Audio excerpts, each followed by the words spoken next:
Canada and the United States have built a thriving economic partnership that has created vast opportunities and long-standing prosperity for both countries. To help explain how Niagara residents can manage the potential effects of the evolving Canada-United States relationship is Professor Amir Ekhlassi from the University of Niagara Falls, Canada. Amir, welcome. Thank you so much for your invitation. It's a pleasure for me in your presence. Professor, let's get right to it. What are the implications of a trade war? The first tariffs, based on fact and figures, raised costs for manufacturers, farmers, and end users. Trump 2.0 policy will also increase cost for the same groups and also will disrupt supply chains. The next implication is that I predict that it will make almost impossible and challenging for many businesses, for businesses to long-range planning.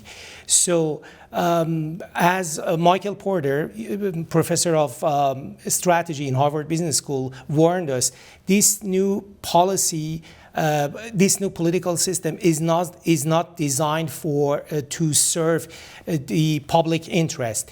So I can say that we are experiencing a kind of perma-crisis situation. We have three border communities here in Niagara: Fort Erie, Niagara-on-the-Lake, and Niagara Falls. Can you explain the impact on those municipalities? The majority of businesses located in Niagara region are kind of SMEs, small and medium-sized enterprises. And the majority of them rely heavily on seamless flow of goods and services across the border. So again, it will disrupt the supply chain and increase cost and delays for border-based businesses. Also, it will make them challenging and difficult to strategize and invest confidently for border-based businesses. I predict that we face a decline in tourism. It has been a notable decrease in Canadians who travel into the U.S., so it will affect inversely on the tourism-dependent, border-based businesses. These are the main implications for border-based businesses. For people who live here, people use the border daily, weekly, for work, for school, or for other personal commitments. How does the current situation with the U.S. affect border crossing? Exchange rate fluctuation and decreasing Canadian dollars will increase their expenses. If tariffs extend to other types of services like transportation and so on, they can increase transportation costs for them too. And as I said, it will become impossible for many small and medium-sized enterprises to plan in the long term, so they prefer to stop their hiring decisions. As a result, we can see a decline and decrease in job opportunities for people who work across borders. I think it's fair to say that Canadians have never experienced a trade war. How does a country survive a trade war? My suggestion to solve this problem is multifold. I believe that at both governmental and corporate level, the first and most important question that should be replied, I use this analogy, I borrowed this analogy from a startup ecosystem. The most important and the most important question that should be replied from both governmental and corporate level is pivot or preserve. I believe that Canada, at both governmental and corporate level, requires to adopt three types of pivot. customer segment pivot. I mean, we need a geographical reconfiguration or market development. Channel pivot, I mean, we should adopt multi-channel sourcing for our supply chains.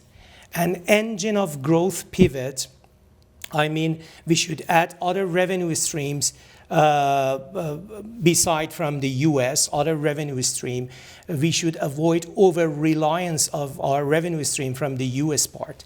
So my first solution is that to answer the question of pivot or preserve, and then we require 3 types of pivots.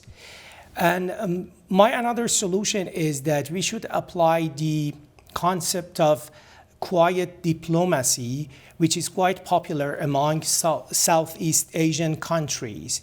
I mean, avoiding any direct retaliation and controversy while opposing through systematic actions.